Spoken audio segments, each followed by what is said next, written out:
الرحمن الرحیم سوال پوچھا گیا کہ آن لائن نکاح جس لڑکے سے کیا جائے کیا اسی کو اپنا وکیل مقرر کر سکتے ہیں؟ یعنی کہ آپ نے جس لڑکے سے نکاح کرنا ہے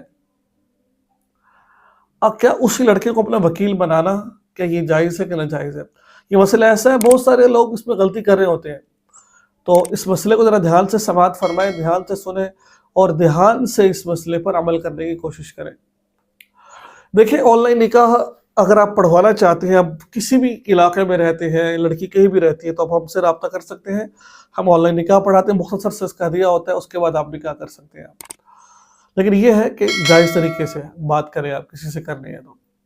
اب کیا تھا، ایک سوال پوچھا گیا کہ میں نے ایک لڑکے کے ساتھ نکاح کیا ہے، لڑکے نے میں نے لڑکے کو ہی وکیل بنا دیا تھا، میں مثال پر لاہور بیٹھی تھی، لڑکا اسلام آباد تھا، لڑکے کے پاس 2 گواہ تھے، تو لڑکے نے لڑکا میرا وکیل بن گیا اور اس نے قبول کر لیا، لڑکوں کے گواہوں کے سامنے نکاح۔ اب نکاح ہوا کہ نہیں ہوا ہے؟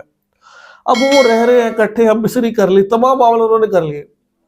اب بھائی ذہن میں رکھیں، اگر آپ کسی سے نکاح کر رہے ہیں نا، کسی سے بھی نکاح آپ کر رہے ہیں، کسی کو وکیل بنا رہے ہیں آپ، تو جو یعنی کہ نکاح کے لیے شرط یہ ہے، ایک ہی کمرے سے، مثال پر یہ جگہ ہے، یہاں پر لڑکا لڑکی موجود ہو اور اس کے ساتھ 2 گواہ بھی موجود ہوں، لڑکا لڑکی موجود ہو، ساتھ 2 گواہ بھی موجود ہوں، پھر کہے میں آپ سے نکاح کرتا ہوں، اس نے کہا قبول ہے، پھر نکاح ہوتا ہے۔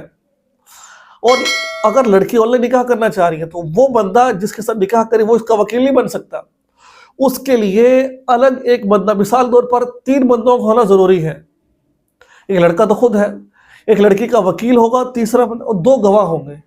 اس صورت میں وہ لڑکا کہے گا میں نے زینب بنت فلاں سے نکاح کیا، کیا آپ نے اس کی طرف سے قبول کیا؟ وہ لڑکا کہے گا ہاں میں نے زینب کی طرف سے قبول کر لیا۔ اس طرح نکاح ہوتا ہے، گواہ وہاں بیٹھے ہوں۔ اب وہ دیکھیں نا کتنے غلط طریقے سے ناجائز تعلقوں سے خواہشات کو پورا کر رہے ہیں۔ یہ طریقے ہوتے ہیں، یہ ہوتی ہے اپنی طرف سے بات کرنا، جب کسی کو پتہ نہ ہو، اپنے عقل سے، کسی عالم کے پاس اگر آپ پوچھو گے تو وہ آپ کو ایسا مسئلہ نہیں بتائے گا جو آپ کر رہے ہو۔